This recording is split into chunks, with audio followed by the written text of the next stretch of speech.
Hello and good afternoon. Welcome to the Rhode Island State House. I'm GoLocal News Editor Kate Nagel, and welcome to GoLocal Live.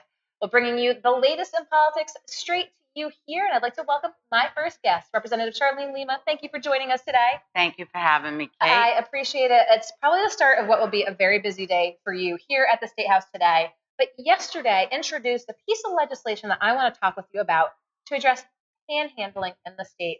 And you've gotten a lot of reaction to this. Yeah, the pedestrian accidents in the state have increased as they have nationwide, and a lot of cities and towns have tried to address the issue, but have been shot down in court as a violation of people's First Amendment right, and that's a great cost to the taxpayer. So I came up with what I feel legislation that would pass constitutional muster and not violate a person's First Amendment right. So what the legislation would do, it says a motorist cannot stop in a traffic lane, an active traffic lane, and pass anything from their vehicle. And if they do, they would face substantial fines. They have to, it doesn't prevent them from giving to a panhandler, so they're not violating their First Amendment rights. That's the location of where they're doing it. Correct. Okay. It says you have to pull over into a safe place in order to give. Just like when a police officer stops you, he doesn't stop you in the middle of the road. You have to pull over in order for him to get your information, etc. So what's the reaction been to this? You said you've had quite a few folks sign on. I did. I had a lot of legislators sign on, and I'm amazed. The problem is statewide, and I feel that we need a statewide solution and something that'll pass constitutional muster so it will not be shut down in the courts. And I have a letter from Patrick Connolly, one of the great constitutional lawyers in our state, saying he felt it does pass constitutional muster because as legislators, we do regulate the rules of the road, how fast you can go, that kind of thing. So do you expect that you could also maybe potentially hear, as you said, you have one lawyer weighing in on it. Do you expect to hear perhaps from the Rhode Island ACLU? Maybe, maybe not? Maybe, maybe not. We're going to have to see on that one. Well, we'll provide a link to that bill, again, introduced by Representative Lima. But today here, as we're here on Thursday on House Oversight, there's going to be a committee hearing today addressing a new vendor that the state just started with back in January. It has how many complaints to date? 1,300 complaints of either being late or not showing up to pick up an elderly person to take them to the doctor. Now, tell us again, who's this vendor and what do you expect to be trying to find out this evening? The vendor is MTM, and they were in Arkansas, and I guess they had to leave Arkansas. They were not doing a good job, and they're here now not doing a good job. I want to know how many employees they have on hand. Are they here in the state? What is the problem? Why are our elderly citizens being left? We had a woman, 88 years old, left at the curb by this company, and that's horrendous. That's something that should not be happening. And this company, there was a bid process for them to come in because there were issues with the previous company. Correct. And it seems like we've gone from bad to worse. They're being paid over the next 2 years $155 million. So let's get the job done right. So do you expect that an oversight today, and we'll continue to follow this closely, that if you get some answers, their contract will be maintained? Is there a possibility that if committee members don't like what they hear, that this could potentially go back out to bid? I'm hoping it does.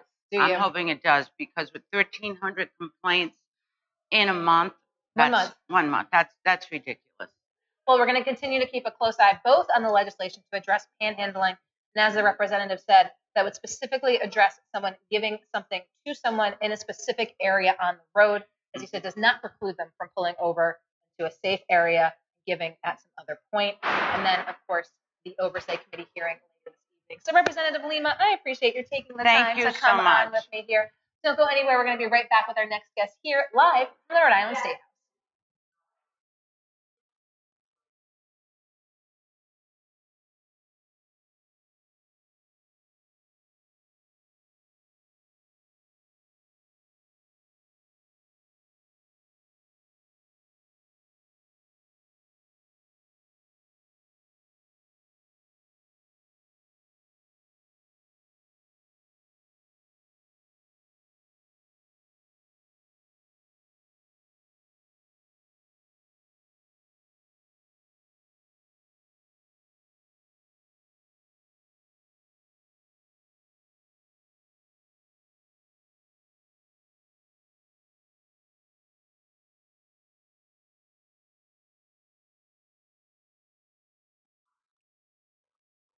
Hi, everyone. Welcome back to the Rhode Island State House. I'm GoLocal News Editor Kate Gagel. Thanks for joining us this Thursday afternoon. I'd like to welcome my next guest on, Representative Julie Casimiro. Thank you for joining us again. Thanks, Kate, for having me at the Rhode Island State House, because I do believe we talked about this piece of legislation last year, taking on a new significance this year, and this is addressing utilities when there are issues of service to customers, and you want to be able to make sure those utilities are give credits and give back to those customers who were impacted. Kate, yes, I filed this legislation last year. You know what kind of year we had with the storms and everything. This year, it just put an exclamation point behind the bill number. I mean, we saw what happened to Quidnick Island. This is just a really good piece of legislation for consumers and small businesses.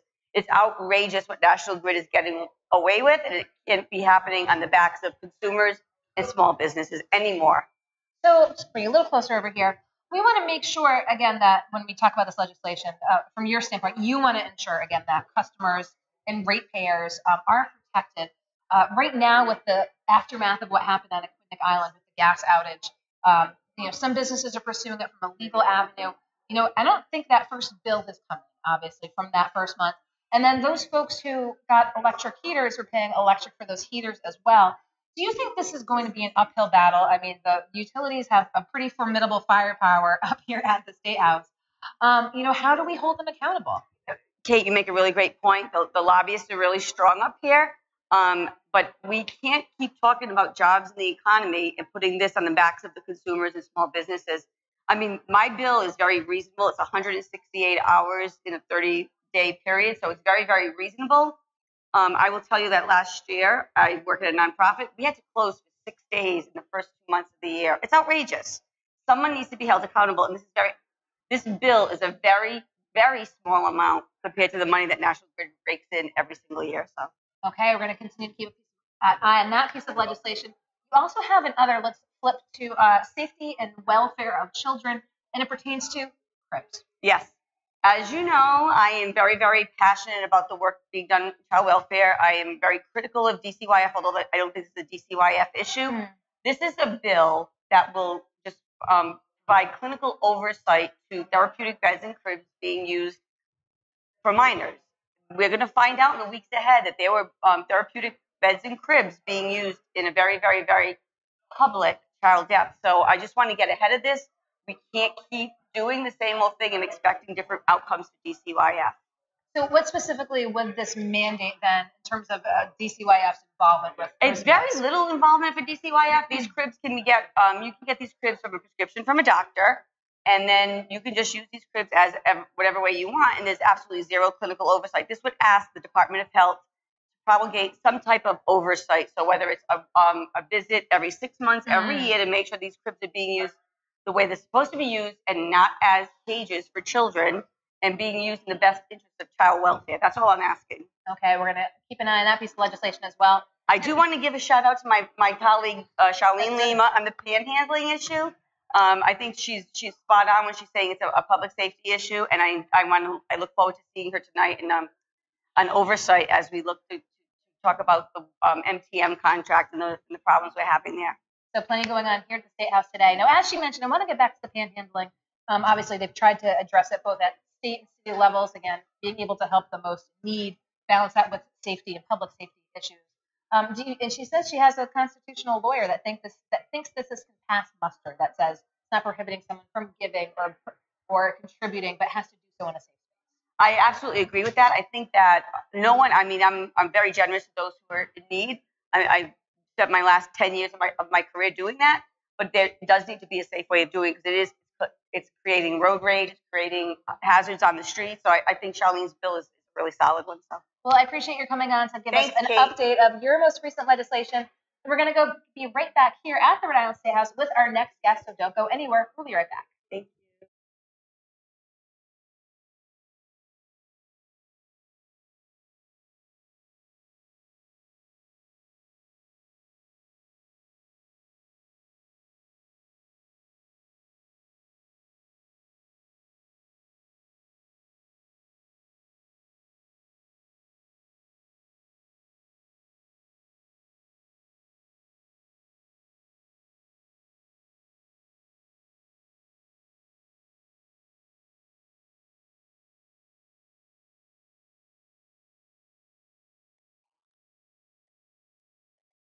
Hi, everyone. Welcome back to the Rhode Island State House of GoLocal News Editor Kate Nagel. Thanks for joining us this Thursday afternoon. I'd like to welcome Leader Joe Shikarchi, and thank you so much for coming on today. Always a pleasure. I want to remind you and your audience that when you first started going live here at the State House, I was your very first guest, and I always enjoy coming on your show. Well, I appreciate all the legislators, especially you coming on to talk with us about what's happening. And the big issue, one of the big issues this week, of course, is looking at sports betting and a proposal to expand it to mobile. So talk with us a little bit about this legislation, and then we'll parse the numbers. So the legislation is up tonight. We're hearing in House Finance, and I encourage all of you who are interested to watch it, participate, send an email, actually show up this evening after session and voice a concern. What the legislation essentially does is allow gambling at certain conditions of registration, in-person registration, to be able to make your wagers online if you are a Rhode Island resident and over 21 years of age. That's as it's proposed. I understand in the Senate there was some changes last night. We'll look at those as well. We'll see what's going to happen tonight as well as the hearing. We're open for input from the public, from Twin River, and from the partners, IGT and William Hill. Do you have any sense of these changes that transpired on the Senate side? I do not. I heard it was sub-aid, so there was some minor changes, but I believe the Senate did in fact move the bill last night. So let's take a step back. Committee into the floor. Okay, so it comes to the House today. And let's just talk about sports betting that went live this past November. Original projections had been for the year 23.5 million. With the late start, it's been downgraded to 11.5. Taking a look and trying to put that number associated with mobile sports gaming, is there some concern again that the state might overestimate, as we saw what happened with just regular in-casino sports gaming? Anytime you do a budget, there's always a chance of overestimating or underestimating. It's not exact science. You're doing it based on projections. We didn't have any history here in Rhode Island. That was the projection that came out. We also got started late, which in my opinion is okay because I'd rather do it right and late than to do it wrong and early or on time. So in this case, I'd rather do it a little bit later and get it right. The most important thing we have to make sure there's safeguards in. We have to protect the integrity of the system. We also heard from a lot of the Major League Sports leagues. They were here talking about how we can improve it, how we can share information, betting data, etc. So it's an exact science, but I think now that we're up and running, we can see what the projections and the actual revenue is, and we can make a projection going forward that will probably be much more accurate because now we have history. And last year we had no history. And also last year when we enacted it, other than Nevada, there were no states doing it. Now there are several states doing it, so we can look at how Rhode Island is benefiting from it and how other states are as well. We had the opportunity yesterday on Live to talk with a national trade expert, Dustin Gauker with Play USA. And he talked a little bit about that implementation and mentioned as well those especially Super Bowl numbers from this past weekend brought in a lot, probably over the line from Massachusetts and Connecticut. Obviously, Massachusetts has some legislation, some supported by the governor as well. How do you think, especially looking at the holistic picture, both mobile and then sports gaming at the state level will be impacted if we see other states pick it up as well? Well, certainly, there are people who come to Rhode Island right now who are making wagering, and they're from Massachusetts and Connecticut. It's about a convenience. So if those people are from the Seacom, Attleboro area, they're probably still going to come to Rhode Island. If those people are more from the greater Boston area, they may go to the new casino at Wynn or the facility in Springfield, the MGM. So it depends on what Massachusetts does and when they do it. I can tell you that Massachusetts has contacted me. I've talked to some local state representatives about it, and they're interested, and they were quite in awe that we were able to get it done. And approximately 1 week after the Supreme Court approved it last year, Rhode Island was ready, and Rhode Island was able to partner with IGT, Twin River, and the state to come up with a very competitive package. I want to point out one thing for you in the audience, that Rhode Island's take on that is 51%. That's the highest percentage of any sports gaming in the country. Rhode Island gets a higher percentage than any of the sports, much more than Nevada, Delaware, and New Jersey. And one of the things that we had talked about too as well, so if you look at sports betting in casino and then if you look at it as mobile, when we had spoken with Dustin Gauker yesterday, he said in New Jersey, 2/3 of their betting was coming through mobile. Do we expect to see projected revenues from in casino drop slightly because if there's an ease of being on mobile, then those folks who might have gone to the casinos are literally just grabbing their phones and doing it on their phones? Well, I think there's two different types of sports betting. First of all, there are vendors here who will be testifying tonight. So I encourage all of you and your viewers to watch the hearings and participate. but I was with a vendor yesterday who said that actually mobile app would increase the number of revenue. There's certain people who will only, certain generation or better, who will only vote on their mobile app. There are other generation who actually make it a destination, who'll go there with a partner, a wife, a spouse. Typically, the husband will be in the sports book. He'll bet a game. He'll watch a game. The wife may be playing slots. They'll get something to eat. They'll make a day of it. It is a adult entertainment venue for them to enjoy the day. For some younger generation, it's just an app that they place a wager on so they can watch the game at home, at a friend's house, at a local place, and they don't really want to be at a casino. So we're going to try to attract to both. We want Twin River to succeed. We want mobile gambling to succeed. We want sports wagering to proceed and succeed. So what we want to do is be able to give the customer in this case, many different options to place their wager. And do you think, I know every time there's something that addresses gambling and gaming, addressing resources for those who have problems with it, an addiction, if you will, the ease of which mobile sports gaming will allow people to bet quickly, bet often, as opposed to going to a casino. Do you think that there are enough resources applied to it that would be, again, discussed at the assembly level to say, how do we outreach to those folks that we might not even know are having problems because they are on their phone and they might be getting addicted or getting into debt? Well, unfortunately, that's a problem that we have in society on every level. We didn't talk about that in terms of, marijuana use. We can talk about that. Opiates. We can talk about that. People will do something to, excess their detriment and the detriment of society. So what you do is you try to put an education campaign around it. I think Twin River does that regarding problem gamblers. I think the state has committed enough resources to do that. But clearly, this is an activity that has been going on legally, illegally, in friendly neighborhood bets or local neighborhood taverns for a long time. So what we're doing is we're legalizing it, we're legitimizing it, and we're actually regulating it. So I think that part of it's a good thing. If we were to talk about introducing something totally new to Rhode Island, but sports betting, gambling, parimutuel, horse, Narragansett racetrack, Yes. Lincoln racetrack, highlight, we've had gambling here around for many years. So let's regulate it.